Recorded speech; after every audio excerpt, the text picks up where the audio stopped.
Hello, can I be heard on this? Yes, I can. I guess I can be heard if I move it closer. Why don't we see if we can bring the remaining individuals back into the hall.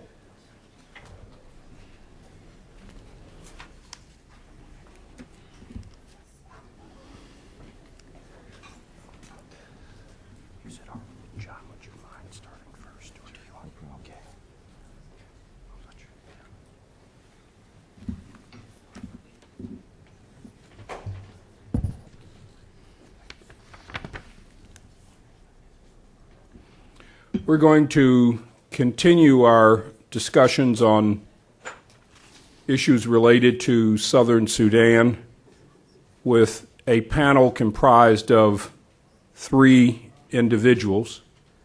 I'm going to ask each of the panelists to make a short 10 to 12-minute presentation, and then we will open the floor up to questions.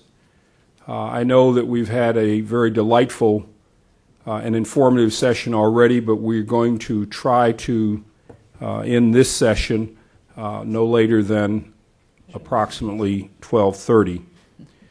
It's my pleasure to introduce all 3 of the panelists, and I will do that right now and very quickly. Our first speaker will be Dr. John Prendergast. John probably deserves a 20-minute introduction.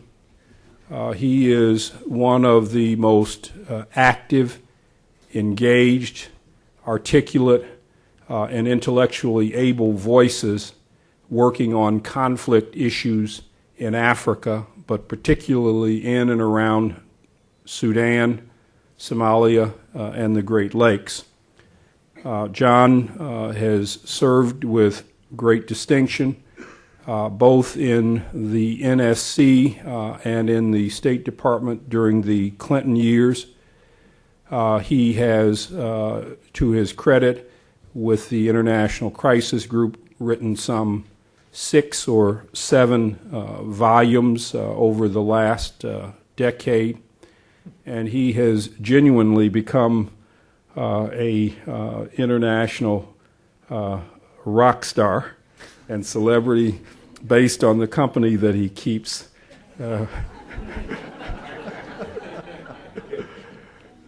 With the likes of Angelina Jolie and Don Cheadle, with whom he has traveled in the Congo and Sudan, and with Mr. Cheadle co-produced a very effective documentary movie. John will be our first speaker, and it's a pleasure to have John with us. Our second speaker will be the Honorable Pagan Amun Okiech, who is the advisor to the President of the Government of South Sudan for diplomatic affairs, and a long-standing colleague and friend from my days in Nairobi. Our third speaker will be the Honorable Awut Ding, who is the advisor to the First Vice President for Gender and Human Rights Issues, and is also the Secretary for External Affairs in the SPLM. So without further ado, I will turn the podium over to John, and I'll let you stay in place if you wish. Well, thank you so much, Ambassador Carson. I suppose the 20-minute intro should be able to buy me 20-minute time limit. If I don't use it all, my man Pagan will, I'm sure, fill it up. You think I can talk, you got to wait and hear this guy. I was talking to someone after the Salva Kiir's White House meeting with President Bush, and President Bush allegedly asked him what title he wished to be called by, vice president, chairman, what. And Salva Kiir turned to President Bush and said, allegedly, "Mr. President would be fine, Mr. President." I have no idea if that's what really happened, but I'm going with Mr. President in recognition, I think, of the fundamentally what is the most extraordinary development there in Sudan over the last year and a half, which is the establishment of a government of southern Sudan, of which President Kiir is the head of. There are lots of things we could talk about. Obviously, he spoke of so many issues, but I think because of the focus of the Great Lakes Policy Forum on regional issues, I'll focus first on the Ugandan talks and then go into some points on the CPA because it's so relevant to regional stability. And give you a very quick update on what's going on in Juba with the talks, and my colleagues here can elaborate to their satisfaction. 1 week into these peace negotiations, these peace talks between the government of Uganda and the LRA, the talks have created, as they most of the time do at the beginning, have created more friction than traction. The opening obstacles were very predictable, the result of rushing into a process with really no agreed framework, not much preparation, very little effective mediation, representation, particularly in the LRA side, of questionable legitimacy, and a long legacy of particularly acute mistrust. Tensions have flared early on in the talks, as many of us have seen by the press reports, but Martin O'Jewell, who is the U.S.-based leader of the LRA delegation, he set a very broad and bellicose tone in his opening statement, promising that the government would be in for a rude surprise if it continued to pursue the military option. Usual standard stuff. The government reacted very angrily to the LRA's position paper. I think there's a gaping disparity of expectations about the scope and the agenda of these talks, which really hinders the kind of dialogue that's necessary to move forward. The LRA, as many of you have seen, the delegation at least that's sitting in Juba, which may be very distinct from the organization itself, the delegation in Juba is pushing a broad political agenda which addresses all the root causes and underlying historical grievances of the North. Their goal is to reform and restructure the entire economy of Uganda and the military and the governance of the country as well. They want a total disbandment of the UPDF, the Ugandan military, and the creation of a brand new army. They want proportionate power sharing arrangement that insulates the North from any kind of persecution and marginalization. Their list goes on and on and on. Government of Uganda, on the other hand, as some of you may know, is submitting a very limited, narrow agenda which presses for a rapid, negotiated, any other word would probably not be appropriate, surrender. They're dangling offers of amnesty and reintegration, resettlement assistance in exchange for the disbandment, dissolution of the LRA. There are questions whether the LRA delegation's platform reflects the agenda of the commanders in the bush. And this is the key question. You really can't move forward with these negotiations if that question is not answered. When the LRA spokesman in Juba rejected President Museveni's offer of amnesty, the number two in the LRA, Vincent Oti, who's still in the bush, of course, indicted by the ICC, went on Radio France International and castigated him for speaking without authorization. Oti reportedly he called up Walter Ochora, who used to be the commissioner up in the north, and he distanced himself from the LRA delegation's opening remarks. So there's chaos in the thing already. From all the work that Betty Bigambe and I did over the last year in sort of looking and framing out in discussions with the LRA and with President Museveni directly, what might comprise a deal, I think there's a lot of hope that the right package and incentives and guarantees might entice the LRA commanders in the bush to accept some of these proposals. But as long as these guys sitting in Juba are going to talk about all these other issues, we're getting nowhere, and this negotiation will fail surely. You need more effective structured negotiations process, a mediation process. There's too many parties, too many interests underway to be handled by one person, by Vice President of the government of Southern Sudan. There needs to be a better structure there. There's already alternative channels that are forming. Cone has insisted on meeting with a delegation of Acholi chiefs and elders. He wants to work backwards into history with these guys, and he's demanded to meet with his mother and his family members. It's really unclear, as is everything with Joseph Cone, whether this is a stalling tactic or and to confuse the process, or really an important gesture that demonstrates that he wants a path home. The government of Uganda has been engaged in direct communication with both Cone and OT during this last month in an attempt to build confidence, where there's conversations going on between Kony and OT and some of the captured commanders, or those that have left the LRA and are back in northern Uganda. This is very important for him to have discussions, and also to talk to some of these elders and chiefs to say, you know, you can come back. And this could lay the groundwork for some alternative in case the formal discussions aren't going anywhere anytime soon. One quick point on substance, you know, if the peace agreement is reached that requires some kind of compromise between the interests of justice and the interests of peace, the Security Council is the most appropriate actor to make this sensitive political decision. You know, given the gravity of what the LRA has done, the crimes against humanity they've committed, the ICC is just not going to terminate its investigation and its process of prosecution. If they can capture someone, they would only do so, I think, if there were stringent accountability measures, which we probably won't see, though they ought to be part of the agreement, but probably won't be. So there has to be, the Security Council is going to have to make an appearance at some point and climb out from underneath the table and do something about this at some point in the near future. Quick recommendations on this. Of course, I work for ICG. I do recommendations. When I was on my last trip to Darfur, a couple of photographers that were with me, one of them, I was saying, you know, what is this job, photography? You point the camera, you press the button. I don't understand how you get paid for this. And he's like, hey, you know, you call yourself an analyst. You talk to a few people, you make a couple of recommendations, you go grab your paycheck. What is that? So I have to admit, fair enough. Anyways, my recommendation so I can get my paycheck.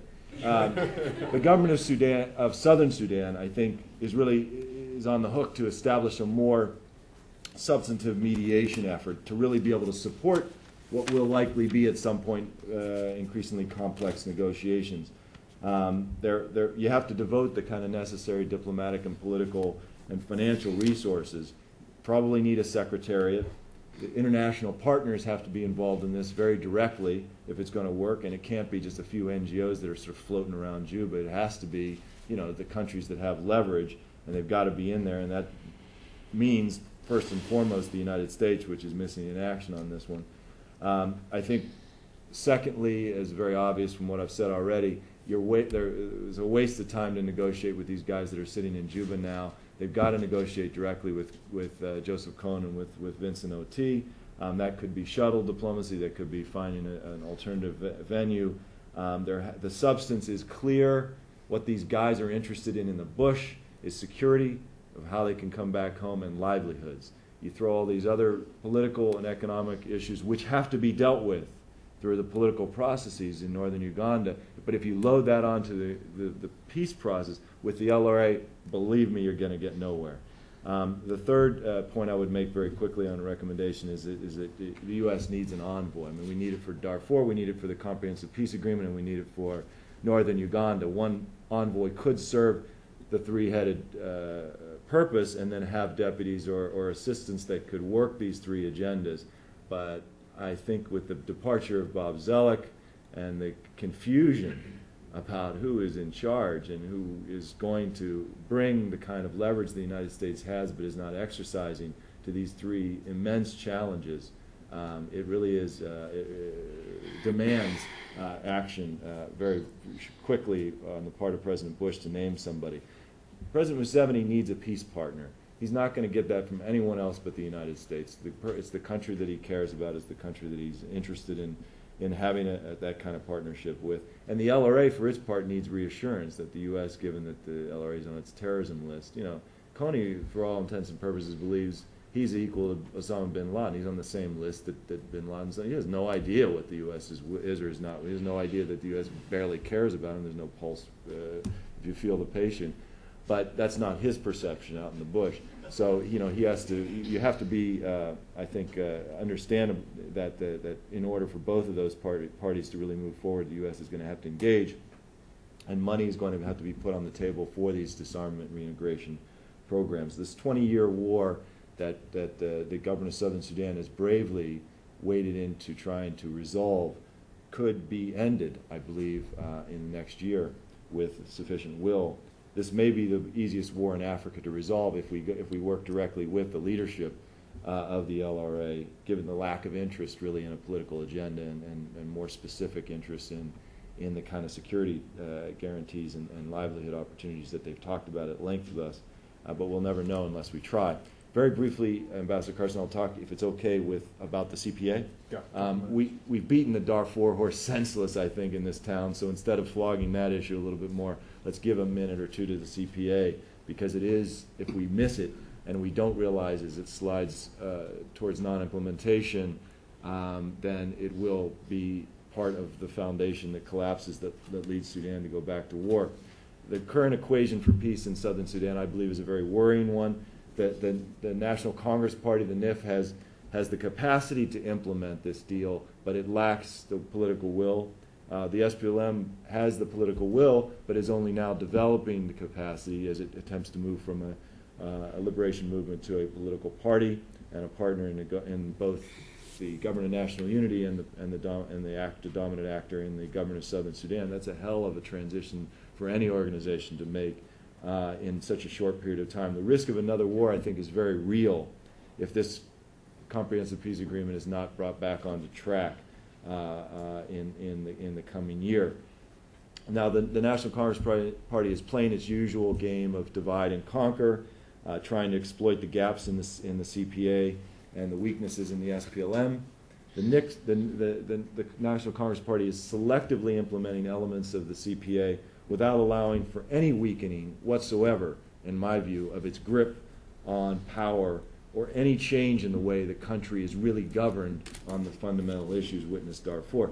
The SPLM, I think, in some ways has been overwhelmed by the challenges, unable to really take on the National Congress Party on most of the issues because they're not being dealt with as an equal partner in the government. This is most obvious in Khartoum, where the minority SPLM controls only a handful of ministerial or state ministerial positions, as well as first vice presidential positions, who just spoke to you, but doesn't yet have members integrated into the national civil service or other national institutions, which makes implementation then largely impossible with those kinds of disadvantages. However, the SPLM is doing much better in the south, as this government of Southern Sudan is slowly being built in the face of what are enormous challenges. And we witnessed President Kiir's point about there's no such thing as reconstruction in Southern Sudan because so little of it was ever constructed. Let's recognize the achievements just for a minute before we conclude. And there is, first and foremost, the government of Southern Sudan. I can't emphasize that enough. I mean, this is a huge, important step forward. Secondly, the Sudan Army, the National Army, has withdrawn most of its troops from many parts of Southern Sudan, except the oil areas and a few others. It's a huge achievement as well. This is a very important step forward. Third, we see security improving in Equatoria. Since the efforts with the LRA have been made by the government of Southern Sudan, this has been very important for the people of the far south. Fourth, we see an improving situation within the SPLM as it works through its processes. Again, big challenge to go from the bush to the podium, and I think that it's many of the issues were addressed in Rumbek in April during the meetings there, divisions that were healed, and new political structures and processes for the party, which my colleagues I'm sure will want to highlight. Fifth, the SPLA, the Army, is being slowly reorganized. Salaries are being paid now. We're seeing the transformation, slow, steady moving towards an army. And then sixth and finally, and President Kiir talked about this, the integration of the SSDF, these other militias, is proceeding very slowly but steadily, and that's an important thing that we have to keep our eyes on very much, because you'll see, of course, the government, or at least the National Congress Party, will use these militias to undermine progress in the South. they'll continue to do so. So the immediate challenges President Kiir already outlined. Those, just to reinforce them, Abyei, which is a very, very nasty flashpoint. It's very worrisome. The north-south border issues, all the issues related to north-south, where they're drawing the line, and then the oil revenue, the sharing of oil revenue. These are the immediate ones. But there are, I think, bigger problems that lie ahead, and there are two.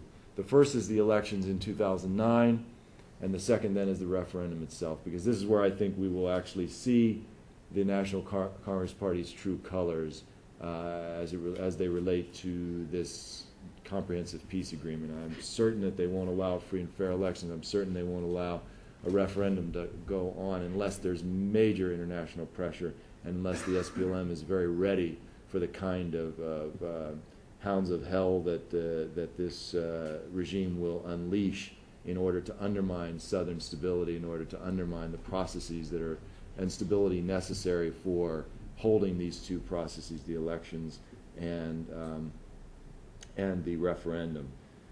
So this period, frankly, right now, with the challenges that the President outlined, is the easy part. I think the elections and the referendum really are going to be where the rubber hits the road, where the militias and others will be relaunched by the National Congress Party. There will be all kinds of efforts to divide and destroy, as we see the regime has had so much practice in the Nuba Mountains in the south and eastern Sudan and Darfur. They've been able to perfect many of these tactics, both militarily and politically. But the idea, I think the objective will be, and what all of us have to do, and if we care about the future of Southern Sudan, it's the National Congress Party, at least officials within it, will try to make the South ungovernable in advance of these processes. And this has to be countered aggressively through UN monitoring, through the UNMISS mission that's there to do its job to get fully deployed, be able to watch and record and report to the Security Council. But really, more importantly, robust diplomacy led by the United States is going to be the key to seeing this through. Thank you. Yeah.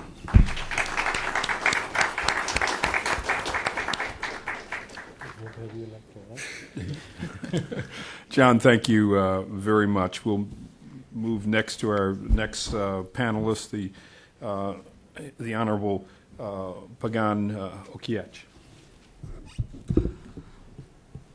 Thank you, Ambassador Johnny Carson. Well, speaking after John definitely is difficult. He's a superstar, so. But my contribution this afternoon to this gathering would be to look into the bigger picture of the Sudan. I think that's okay.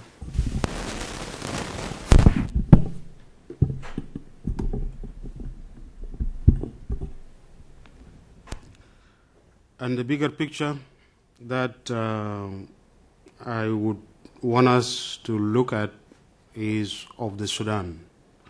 Sudan as a country is an artificial country.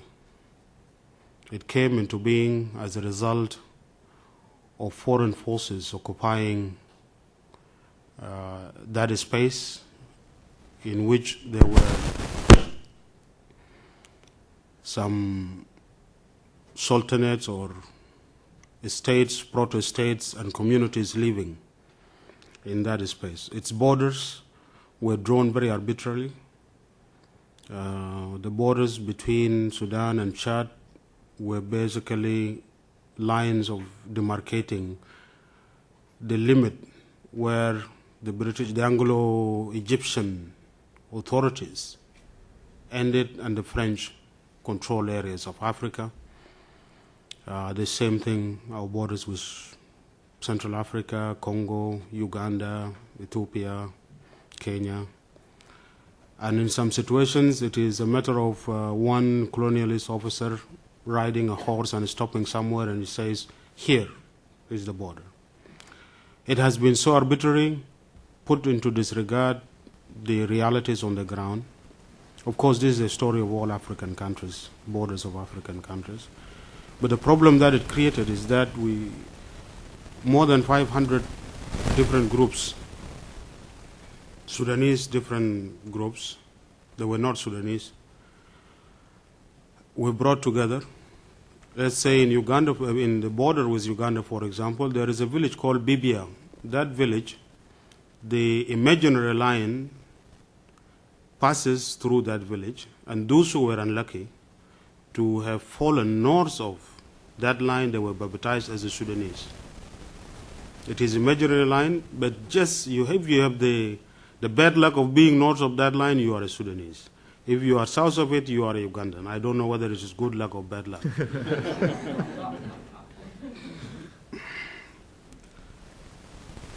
Then a situation, of course, the British and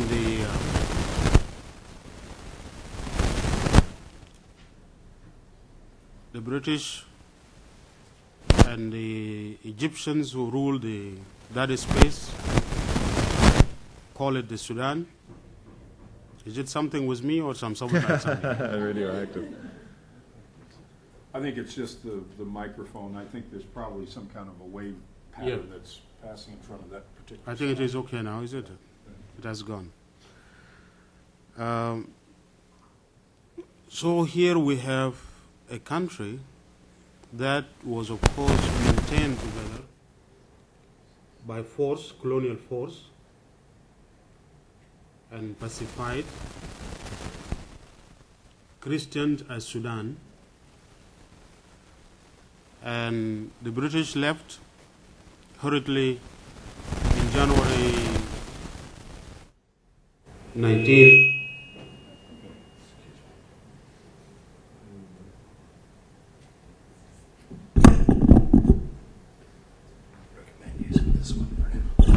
Okay.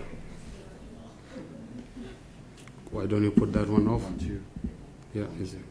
Try that one. Yeah, this is okay. It's working now.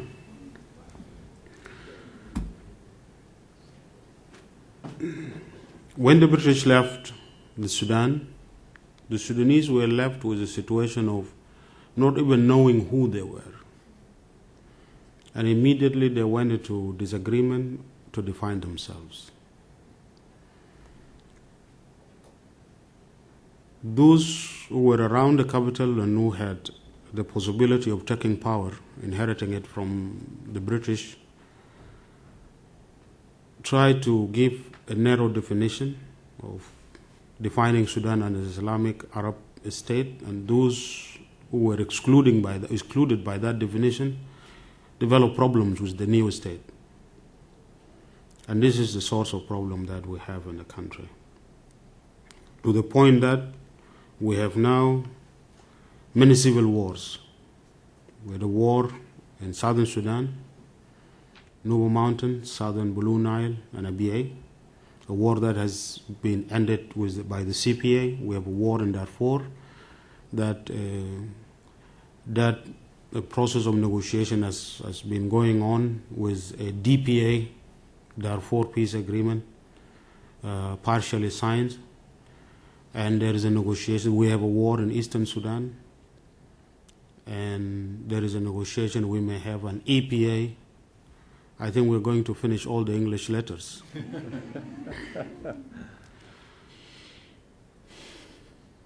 With the CPA signed, a new constitutional order come to place.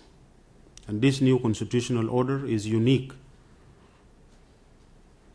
It is not there anywhere in the world. It is characterized by being a highly decentralized, asymmetrical system, where we have 25 federal states, with southern Sudan being the government, forming a government, a union government, a federal government of 10 federal states. And the relationship between the South and the government of national unity could be described as confederal. Actually, southern Sudan today, and this is very important to note, is not an autonomous region. It's almost a semi-independent country. It has got its own army. Its president is a commander-in-chief whose decisions are backed by a military force. A president who is also a vice president who has got veto over certain decisions of the president. So the presidency in Sudan is like a mini security council. You know, the Super Five, we have two in Sudan. What about Taha? Taha is none... Sorry, off the record. Off the record. Well, he has no veto. But he's a member of the council, of the presidency. This unique constitutional situation or order is an attempt to resolve the problem of the Sudan, which is the crisis between the marginalized areas and the center, which has dominated the country and concentrated all the power and resources in their hands. And the decentralization is an attempt to reduce the hegemony of the center over the regions. That is the solution. And if we would want to resolve any problem of civil war in Sudan, that is the way to go. It is by devolving extensive powers to the region so that they can govern themselves, and also they have the opportunity to share and participate in the governance of the country, ending the monopoly and the hegemony of the forces in the center. The other problem that we have in the country is that of political instability. Sudan as a country has been one of the most highly violent countries politically. Practically, no single political party has escaped that political violence. Practically all the leaders of our political parties either ended up being assassinated or imprisoned for long periods or living in exile, all, without any exception. That's the only contribution that we, well, not only, we have many other things that we are unique in contributing with. And the example is, for example, the Umma party, you have Al-Hadi al-Mahdi, who was the leader of the party, was assassinated. Sadiq al-Mahdi has spent many years in prison, became prime minister twice, and that was his big problem. He failed also. You have the DUP, the leader of the DUP has been in prison for several times, and he is now in exile. The leader of the SANU, a southern political party, was assassinated in the 60s. The leader of the Republican Brotherhood or party was also assassinated, or was actually crucified by those of Turabi and Nimeri, Mahmoud Taha, an old man of over 80 years. That is what was done to him. That can only happen in a country like Sudan. This political violence is a characteristic of the Sudan. So it creates a very serious instability, political instability in the country. Even the chairman of the SPLM died in a mysterious situation. We do not know whether that was an assassination or an accident. The report of the investigation is actually raising more questions than answering the questions we had. And therefore there's need for search for the truth in that area. This is one characteristic, political violence. But if you look around also, you will find that Sudan is one of the countries that has, in its independent statehood, it has been seriously committing violations against its citizens. It's the only country that can boast of having killed in all these civil wars more than 5 million of its citizens from independence in 50 years. 5 million people. We are the only country that produce maybe more than 90% of internally displaced people in the world. All internally displaced people in the world, I think we have 90% of them. We have about 6 million, and they are increasing by the day. In Darfur, we have millions from the south. All these are indicating that the situation in Sudan is actually very critical. If you are to define the Sudanese state, it is seriously a failed state. And it is collapsing unless we have a way out. Now, the way out is through the processes of negotiating, ending the civil wars that we have, and looking for alternative systems that can bring about stability. And therefore, the two major national challenges that we have, or task, is how to achieve comprehensive peace in the country, resolving all the conflicts that we have between the marginalized areas and the dominating center, and how to adopt a political system that will bring about stability and reduced or actually removed political violence. And that can only be a democratic multi-party system. But democracy cannot work in a situation of war. Even in established democracies, when they are subjected to war, the first thing they do is to curtail on the freedoms of people, of their own citizens. So we need to have peace so that we can have democracy. So peace, comprehensive peace, and democracy is the way forward for Sudan. The SPLM in this process is a very important catalyst. It's not because I'm the Secretary General of the SPLM or that Mr. Salva Kiir is the chairman of SPLM that would want to persuade you that you need to support us. Honestly speaking, I believe that in this process of transition that we have, if we are to save Sudan and move out of this instability, the SPLM is a catalyst who is very important to observe how they are doing. As an organization, we are emerging out of war. We have a lot of organizational weaknesses. We are working to acquire and develop our own capacity to lead the process so that we are able to provide leadership to our people. But why not? We have to say the truth. These are big challenges that we are going to face, that we are facing, and our capacity is very limited.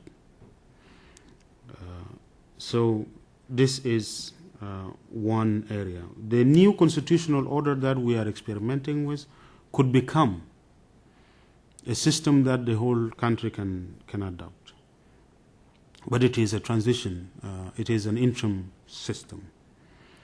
The way forward, of course, is to create a new Sudan, bring down the Sudan that exists now, and on the basis of its ruin, build a new country that can belong to all the Sudanese. The Sudan as it is deformed. It's like a building that has been built with a serious structural mistake that you cannot build on it because you will bring it down. And the issue, it is coming down. There are some forces that are trying to reinforce the mistake, the structural mistake. That is the surest way of bringing it down. The issue is whether we allow it to fall on the Sudanese or we move out of it and bring it down peacefully so that we can build something out of it. Now, if it is allowed to collapse on the Sudanese, it will not only hurt the Sudanese. The debris that will fall into Eritrea, Ethiopia, Egypt, and will scare the Chadians, and the Libyans will become the route for all those Sudanese who will be running out. I'm not trying to depict a very scary situation, but this is quite possible. If the way the things are left in the Sudan to go in the wrong direction, you can imagine a situation where all these displaced people, because they are now displaced, because Sudan is a country with the size of Western Europe. So when there is fire in one corner, people can run to another corner and can build a displaced camp. So imagine a situation, if it collapses, they will be running out, and imagine that there would be rafts of displaced people being rescued in the coast of Italian coast, north of the Mediterranean, because it will be only Europe where they can run to. It will not be Saudi Arabia. But with this scary story, there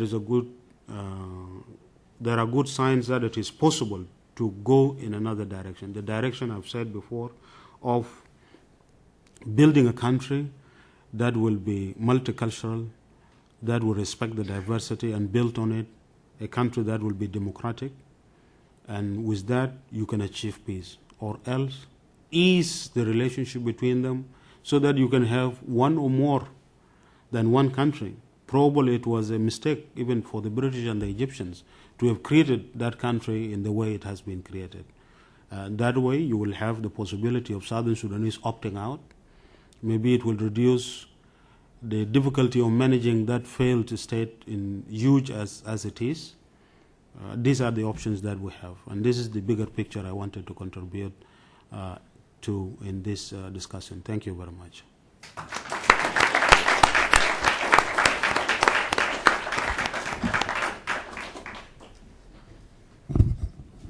Thank you very much.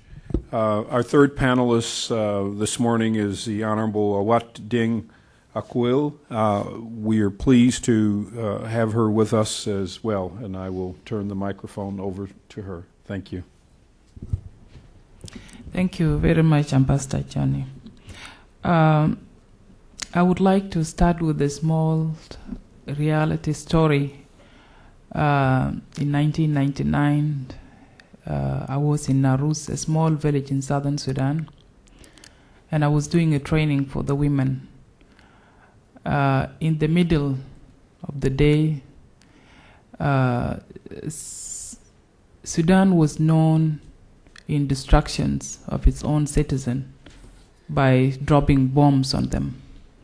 And these bombs were targeted to the very vulnerable group, women who were studying under trees in school, the churches, and groups like women who were doing business in the market. And the antelope came and it was hovering, and everybody was scared, and we were trying to run into a bomb shelf. We were about 33. We entered, all of us, in that bomb shelf, but there was a snake also hiding there. And when I realized that there was a snake, I told the women, I prefer my head cut off by the bomb outside than being bitten by the snake. So I had to come out. So why I'm bringing this is because you can see the situation we moved out from to bring the CPA, at least for the people of the South to have a sense of stability and peace in the country. And I would only say that the CPA is a hope for Sudan because it has tried to address many aspects of how Sudan should look like. And first, in implementation of the CPA, we had to be really mindful of what has happened. We have more than 4 million in Khartoum, displaced persons. And we want to bring these people back to southern Sudan for the reasons that, first, they need to come back home. Second, we are going to have census, which is so important for us because we have never known southern Sudanese population. And this time, we want to get it right. And to get it right, unless our people have come back home so that they are registered in their areas. And this has been a very difficult process because Khartoum has decided to give land to these people when they realize that they want to come back to the South. They had been displaced from place to place all the time when we were fighting. But just 2 months ago, they have decided to say these are citizens of Sudan and they can be settled anywhere. This is a risk because if the people do not accept that and they turn to violence, then it's a threat to CPA. It's one of the difficulties we are facing because of their transport, and it is left to the government of Southern Sudan alone, and government of Southern Sudan having difficulties coming out from war to these transitions. It cannot afford to bring its citizens back without the help from international community. The other threat, Bin Laden has been really, for all this time when the CPA was signed, has never spoke about CPA. But 2 months ago, has been threatening Southern Sudan as a holy land, that all the warriors, Muslim warriors, should join hands to defend that land that was given away by the CPA. And this is a serious problem because if you can really go and say even the pen that was, the ink that was used to sign this document was more valuable than the content of the CPA, then this is really raising an alarm to Southern Sudanese. The terrorist act is not new to us because we were bombed on daily basis and we knew it. And we were raising it here when we were coming to United States. We were saying, this is what is happening in the South. But until when the attack was present in the US, this is the time they realized. But to us, it was, this is something that has lived with us for 18 years before it could come here. So I'm just bringing that to your attention that it is also a threat to the CPA. The other things, it is the army, which is the SPLA. The SPLA can only be a guarantee to protection of the CPA itself, because the government of Sudan did not come to table because of only international pressure, but because they also get it hard in the Southern Sudan, which was a battlefield where the only country in 21st century who was still practicing slavery. And SPLA tried best to protect this citizen. And I think it is important that the SPLA is strengthened to become a modern army, to be a guarantee to protect the CPA and also to deter any act against the referendum when time comes for the referendum to be carried out. So it's my recommendation that despite this is a government responsibility, the government of Southern Sudan, but because of so many things that are challenging us in the South, we feel that any country that is in a position to assist in transformation of the SPLA to the modern army will be helpful to us. I want to conclude by saying that the SPLM being a movement and is now trying to transform itself to a political party with so many challenges. With the political party was, robbed the country for so many years that control all the resources of Southern Sudan. I mean the resource of Sudan as a whole. And using these resources not really to build the country, but to kill its own citizen. And we can see it is happening in Darfur, it has happened in Southern Sudan, in Eastern Sudan, and many parts of the country. We feel that the SPLM as a party, which is not only talking about Southern Sudan, but I think is covering the whole Sudan, looking at transformation of this system, which has been so oppressive to its own citizen, need to be changed, And if it has to be changed, then we need the capacity to really be a strong political party that is going to exercise and transform Sudan to the democratic country. We never had elections. You hear about election in Sudan is when we were young. We see our people voting for two boxes. You will put this box here, yes, and the other one is no. And you're voting for one president. It's only one candidate. And so whether you put it in yes or no is all the same. So I think we want to turn Sudan to where the people actually form the government, exercise their power to bring the government that is going to look after the people but not destroy the people.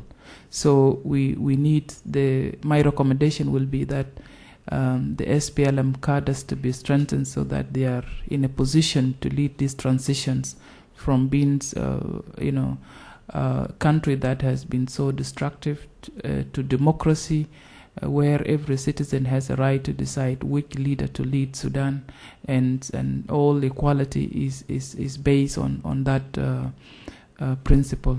So I wanted to thank you again as people of the United States, because I know I have come here several times in advocacy through the churches, through the civil society, through the government, and your stand during all this time with us is appreciated, and we want to continue to bring Sudan into the peaceful country, can also contribute positively to the development of the world. Thank you very much.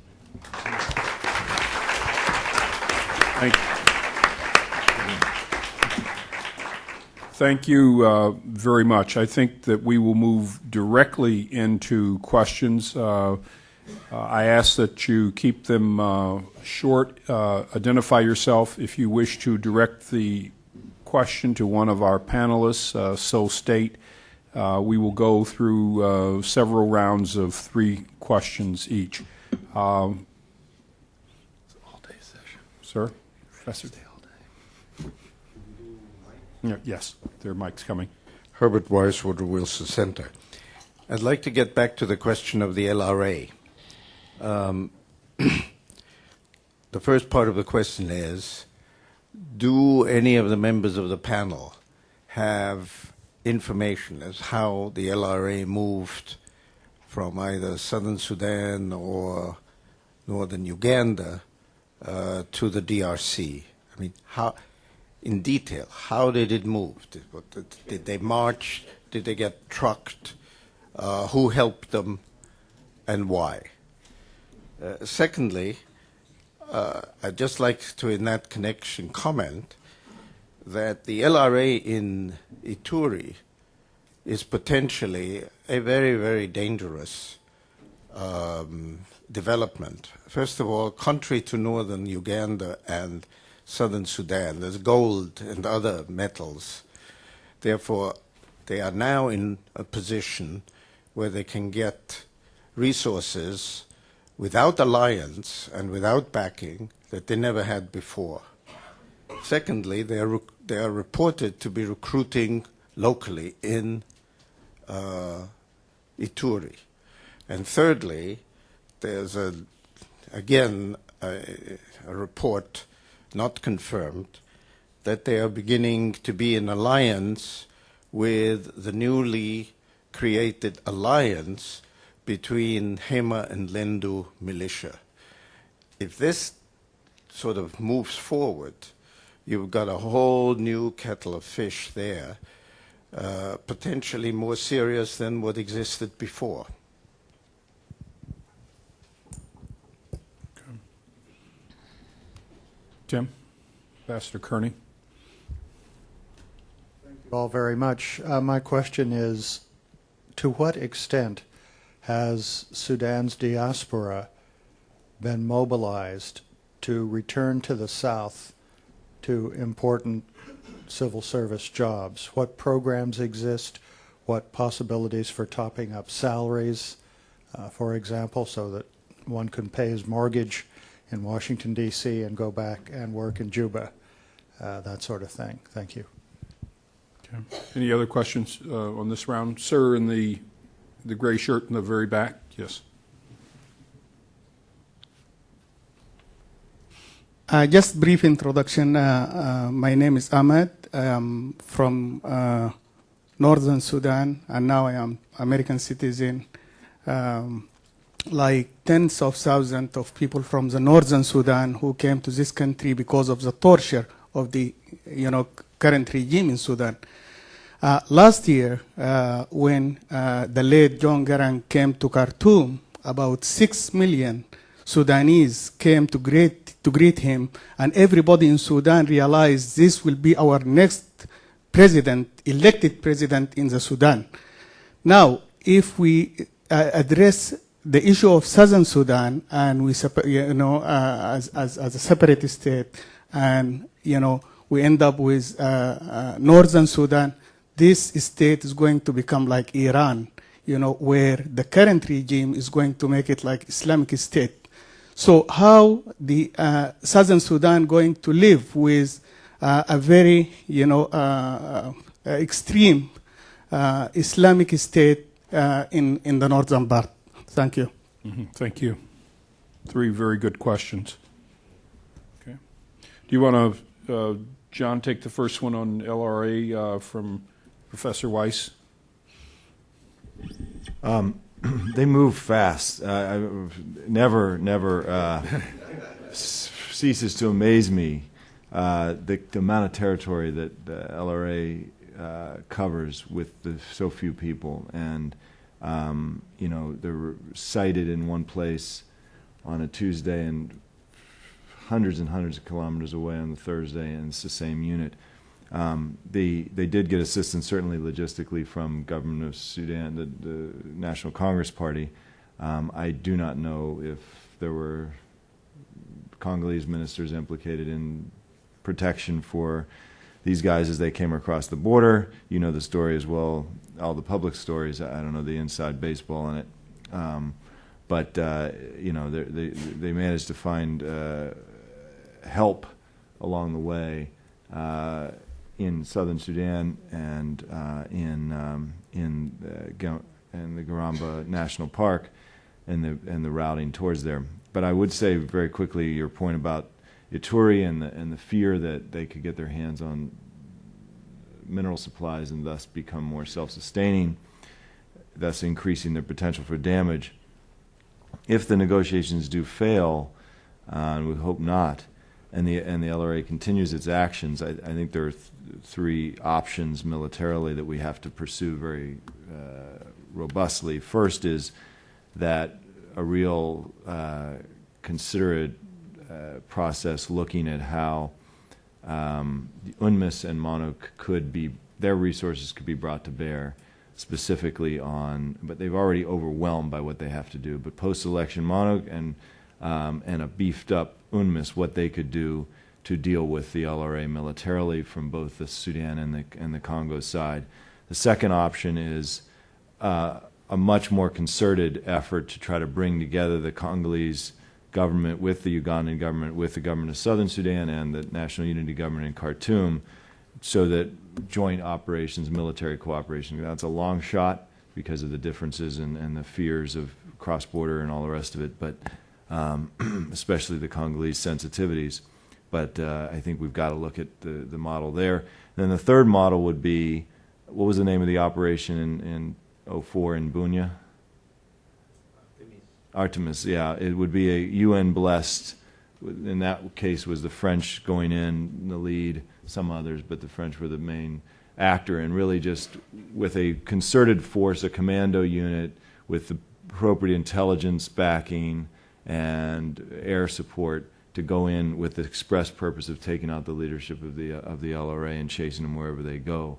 And even if they don't catch them, that would provide a significant point of leverage to reopen a negotiations process as their prospects for impunity diminish with a real military effort that has never occurred in 20 years.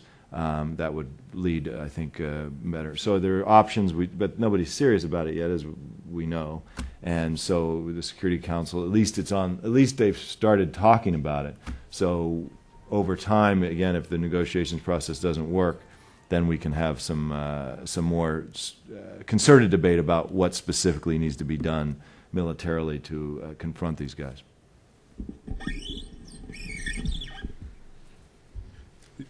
I don't know who wants to take the second question concerning the return of Sudanese from the diaspora to work in the South. Yeah, I think there has been a process which has been started with USAID on mobilizations of Sudanese in diaspora to go back to Southern Sudan. And 2 months ago, we had a visit of a team that was from the diaspora to have a site visit of what was happening in Southern Sudan. And they went to different states in Southern Sudan to talk to people and see by themselves what are the realities in the South and what will be their contributions if they were to come back to the South. So this process is still going on, and definitely everybody want to come back, and I think we need to have a plan and a strategy on how these people come back, because the South is still even struggling to have the basic needs that can answer questions of diaspora and displaced person. The issues of clean drinking water, the issues of shelters, the issues of education. There are no schools, there are no hospitals, and these basics, if they are not there, it leads to questions. What do we do with our children if we come back to Southern Sudan? And where will they go to school? And if I fall sick, where do I go, since there is no hospitals? And where do we get the water? All this, the infrastructure itself, the road network is still not there in Southern Sudan. So there are many questions that we need to answer to those who are not in Southern Sudan to be able to be in a position to come back. But it's also take personal decision that despite all these difficulties, I really want to come and make a contribution to constructions of Southern Sudan. So we know that there are many people here who are Southerners who have acquired skills and the knowledge that they can bring back to help us in developing the country. So this process is positive, and already we actually have some already now in Parliament, some are in the government, some are in the commissions, and we will still need to encourage more to come so that they participate in the rebuilding and help us in the implementation of the CPA. That's what is happening right now with the diaspora. Thank you. May I ask the Honorable Pagan to take the Yes. third question? Yes, thank you. The 6 million that came to receive and welcome Dr. John Garang, they came there, yes, to express support to Dr. John as a leader. But more importantly, that was a show of support to the vision of the SPLM and support and endorsement of the CPA, the Comprehensive Peace Agreement. We have lost Dr. Garang, but his vision is here with us. And we also have the CPA. And this is what the SPLM is trying to do to accomplish the mission that is left by our late leader. And therefore, the vision is to provide, is basically to struggle to bring about a secular democratic Sudan that is having an administration which is highly decentralized and give opportunity to all the Sudanese to belong and to be equal stakeholders. This vision and this program is what we believe will bring solutions to the problems of Sudan. And this is what we are working for. Now, if the people of Southern Sudan choose to form their own independent state, this would be as a result of failure to build a secular democratic new Sudan for the whole country, in which they would feel the sense of belonging and where they will not feel or they will not be treated as second-class citizens. It is only failure of this that will lead to that, and that is the essence of what is making unity attractive. It is implementing programs that will make us go in the direction of having a secular democratic Sudan. Now, in the event that that is not achieved, of course, the democratic forces are there in northern Sudan. They will have to work to build a democratic country for themselves, and that is their duty and responsibility, including the SPLM in northern Sudan. And I'm sure that dispensation will take place. So I do not see a situation where you will have an extremist state in northern Sudan, because if northern Sudan does not transform to become a democracy and a multicultural society and a country that is based on secularism, there is going to be chaos in northern Sudan. So actually you will think of a situation of collapse. Look at that, what is happening between the center and Darfur, center and the east, center and the far north, tells you clearly that unless we move in the direction of democracy, even in northern Sudan cannot remain as a state. The same also for southern Sudan. Even if southern Sudan separates and it does not transform into a new country that is based on secularism, democracy, and respect for diversity, and extensive devolutions of powers to the states and to the various communities, even southern Sudan will not survive. So the concept and the vision of New Sudan is useful for both one big united country or many different countries that may come out as a result of failure of Sudanese to build a country for themselves on. Thank you. Okay. We've gone on a long time. I'm going to take 3 more questions and then stop the program after that. Sir in the green, you've held your hand up for a long time. After this, I will take the lady immediately in front in the blue, and we'll look at a couple more questions. Sir? Okay. My question to Brother Bakan Amoum. First, let me agree with you on something and beg to differ with you on another thing. Yes, Sudan is an artificial country. I agree with that. But it was not done haphazardly. I think it was done by design. I agree the British were the root of evil, the colonization was the root of evil at that time. They did it by design, and I'm going to give you my 50 cents proof. They did it in Sudan. They kept the north and the south, Muslim and Christian. They did it in Nigeria, the same. They did it with the Indians and Pakistani, the same. They did it just to say we are going to foster dependency. You're going to come back to us and seek us to solve your problem. But the beauty of this hero, Dr. John Garang Babior, when he looked at the map of Sudan, he said, "Oh yeah, as artificial as it is, we can live together if it is going to be a new Justice Sudan." That is the beauty of this man. That's why our pain will be very long lasting and will never heal. Now, my question to you, I tell you what worries me. It is the same John Garang who said, unity is going to come through the north. Secession is going to come through the north. And he meant that. Brother Pagan, as of today, this CPA remains to be an agreement between two. Between the NCP and the SPLM or the government of the south of Sudan. With the exclusion of the big 3 or 4 democratic parties of the north. Mainly, Sadiq al-Mahdi is out, Zalumma. Maulana Muhammad al-Marghani is still outside. He didn't come. In spite of everybody's trying to bring him in. The Communist Party is out. Even Hassan al-Turabi, who this thing is his brainchild. He went out. Now he's with the opposition. We are coming close to the election. They have been trying to expand this thing. And there is refusal to bring them in. Now, don't you think we are running a very dangerous situation? That if the election comes And these people, if they do not win, they are going to gang against this government. And they might win the election.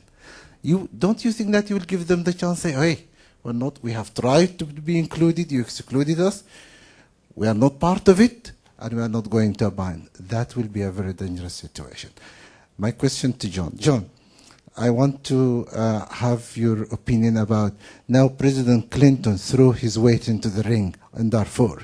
He is suggesting to break this deadlock or standoff between President Bashir and the current regime, refusing adamantly not to let the United Nations group to come, the forces to come. He's suggesting that to be sensitive to Bashir or to the current regime, let us comprise or compose a United Nations force of Islamic country. Do you think that will get us out of this lock? And the question to the Honorable... I'm sorry that we're going to call it at 2, okay? Thank you very much. 2 good questions, but I think we have to give others an opportunity. Thank you, sir. Thank you. My name is Susan Palmer. I'm with the International Foundation for Election Systems, IFES. My question has to do with the 2009 elections, particularly as the framework and the processes and the experience of those elections will lay the foundation for the referendum. The preparations for elections, I understand, are behind. The Elections Commission hasn't been established. The drafting of the new law has not yet gotten seriously underway. Mr. Pagan, could you talk about the status of the preparations for the elections and how can those preparations be moved forward in a transparent way and one which harnesses good best practices from the rest of the continent and other post-conflict situations? Thank you. Thank you. We'll take one last question from the audience from someone who has not, in fact, raised a question. Sir, in the back row.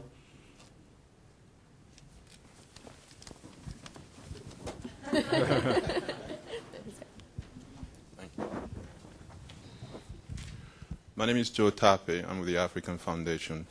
I've come to quite a few of these meetings, and it looks like the scenario is the same for Africa. Puzzles, pieces of puzzles, and Africa is just supposed to be one image. When we're talking about the big picture, the big picture is the picture that the Secretary of the African Union is trying to depict, that Africa should come together. We need to change the trend. Instead of fighting to have our own little piece of a puzzle, if we come together, there's more work ahead of us. We need to create a network of transportation. We need to coordinate our efforts so we can develop Africa. It'll be faster. But I think we can stay busy and tearing the country apart. What happened to the village tree in Africa, where we used to resolve our own problem, take care of things as Africans? I'm asking all of you on the panel. I know that the trend has been to tear Africa apart, whether it's coming from Africans or whether it's coming from the West. But it has to be changed. We need to start to think about coming together.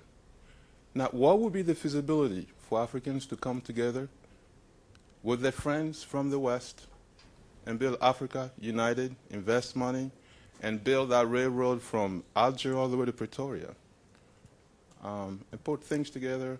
And instead of thinking about fighting, and look at Ivory Coast, I mean, everywhere you look, the same picture.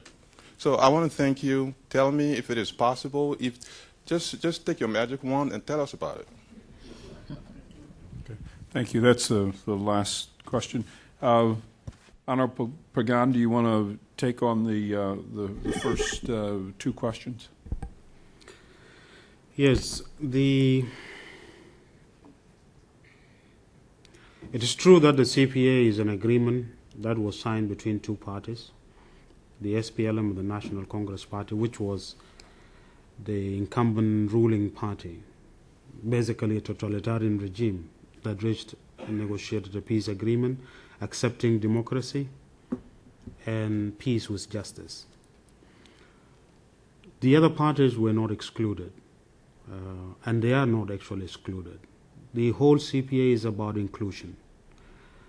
The government that has been formed is formed with the participation of many other political parties. It is true that the Umma Party, the Communist Party, and the Popular Congress Party chose to be opposed, to be outside the government of national unity. But they are participating in the process.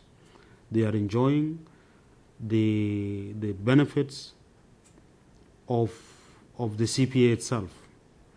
They are operating within the context of the freedoms that are guaranteed by the interim national constitution, which is the CPA. So they are actually in the process. And when they prepare themselves, form a coalition to win election, this is absolutely their right. They have to participate, and this is what the CPA has brought to them. Before the CPA, there were more in prisons, there were more outside the country, they were having all those difficulties. The CPA has brought this change and this process in which they are participating. They may be opposed to the CPA. Again, it will depend on the people of Sudan. What are going to be their choices? Are they choosing those political forces that would want to start another war? If that is the choice of the people of Sudan, that is their crazy choice. It will be. We have to respect it. They will get the result. It can be a dangerous situation, but this is a situation that we have to deal with. I do not think, though, that that is going to be easy for any of the political parties. There are serious dangers that they may rig elections, particularly the National Congress Party. That is a risk, but it will. I combine and move to the second question, which is the issues of the elections of 2009. Yes, the preparations are late, but the process is already on in terms of the drafting of the election law, political party laws, and also the process of consulting so that we can have an election commission which is neutral, which is a major problem. These are serious challenges that we have. We invite all those organizations that specialize in these aspects of helping countries that are in transition to democracy to come in to assist the Sudan, including IFES. I'm happy that I actually met while I was coming. I met in the airport a team from IFES who have gone for their first reconnaissance into Sudan, and that is a very welcome work. We have a lot of challenges, and we need the assistance of the international community to see to it that the elections that are coming are conducted, not postponed, and when they are conducted, they are fair and transparent. And we definitely need the best practices from all over the world. How have they done it around? We need to learn from that. It's a difficult transition for us. I just want to add to the last point is about the dream for the future. The last speaker spoke about. Definitely, we believe in a united Africa, and that is the core of our vision. When we talk about a new Sudan, a Sudan that belongs to all, it's the same thing. We also dream of a new Africa that to belong to all the Sudanese, where people have the freedom of movement and not trapped by the borders. These artificial borders, which are imaginary, you even don't see them as you cross from one country to another, yet they are fetters, they are obstructions, and within those, and that is a problem. These countries shall collapse as they fail to create a sense of purpose to all those who have been trapped within these artificial boundaries. Unless we develop national projects that unite the people and give them a sense of purpose and belonging, a project that they can share, that reflects their aspirations, there cannot be any way. There is no way that we can attempt to maintain those boundaries when within them we are failing. So either we collapse up into that Africa where actually we break into pieces so that we go up. Why not? It is possible, rather than allowing to collapse down, you see. So it is either we collapse up into that dream Africa, or we collapse down into chaos. And these are the choices that we have. Our choice is to go up. Thank you. Thank you very much. John, do you want to take the second part of the first question? Thank you. President Clinton's idea. Yeah, Yes. I got to be careful when I talk about my old boss. I think we have to think creatively about the composition of the force and how to get government of Sudan to acquiesce eventually to United Nations force, though the clock is ticking more loudly every day. I think President Clinton always brings fresh ideas to the table for Darfur. I think this is a good proposal. You have India, Pakistan, Bangladesh, Turkey, Morocco, so many other countries that could contribute effectively to building up a force. However, the problem comes, of course, in giving setting some kind of precedent which gives a host country veto power over the composition of a peacekeeping operation. It's completely and totally unacceptable.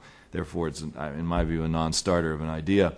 In my view, there is now 3 years since 2003, since the government of Sudan launched its counterinsurgency operations in Darfur that the U.S. has called genocide, that many others, nobody disputes, are massive crimes against humanity. We've had one punitive measure against this government and the officials that run it, and that is one of these retired Air Force guys got subject to targeted sanctions by the Security Council. They've got off effectively scot-free despite committing these mass atrocities. The time has come, I think, for the international community to rebuild its leverage through accountability measures.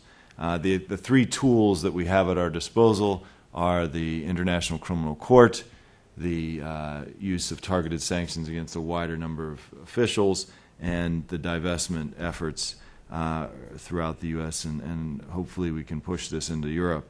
There must be a cost for committing genocide and for obstructing UN deployment to help to clean up that the effects of that genocide. And until there is a cost, the government of Sudan is not going to allow anybody, and no matter how many creative ideas anybody like President Clinton or anyone else can come up with, I mean, they're simply going to block everything because there is no cost to it. Very good. Madam Awu Ding, I'll give you the last word if you want to add anything to any of the questions, responses. Yeah, I think I will just add on the elections part of it.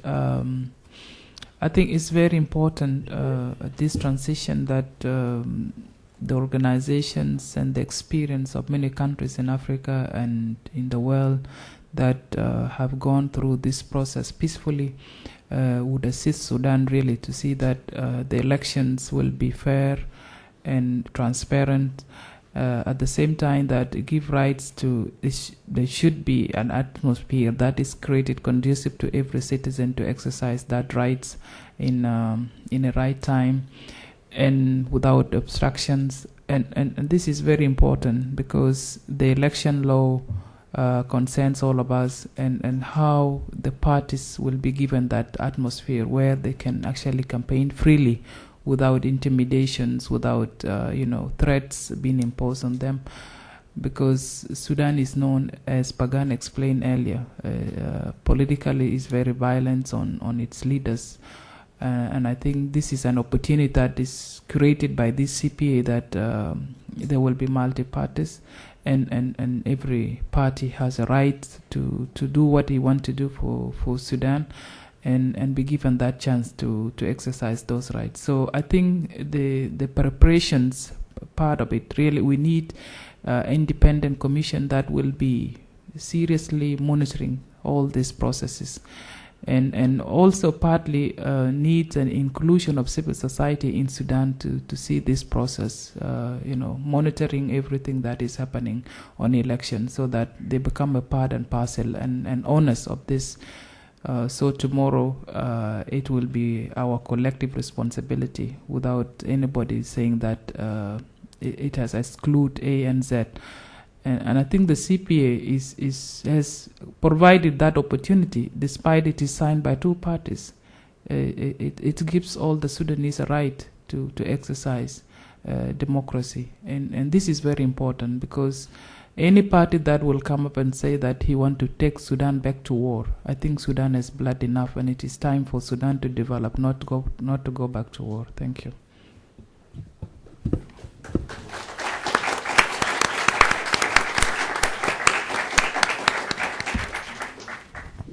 This has been an enormously informative and stimulating session this morning on Sudan. And on behalf of the Woodrow Wilson Center and on behalf of the Great Lakes Policy Forum, I want to thank our panelists in this second session for the information and ideas that they have shared with us. And we appreciate it enormously, and I too have found it enormously informative and rewarding. Again, thank you very, very much, all three of you. Where next? You gonna make the World Bank? Yes. Sorry, dear. Good. Thank you. How are you? I'm very good. Very good. Good. Yes, absolutely. Absolutely. How is Mrs. Garang doing? She's doing well. You see, give her Rebecca my very best regards. Very good.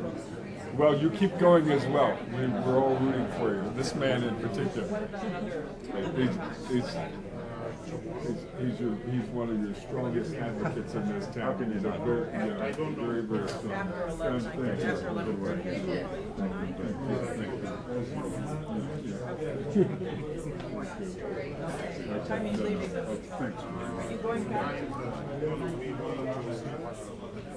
Thank you very much.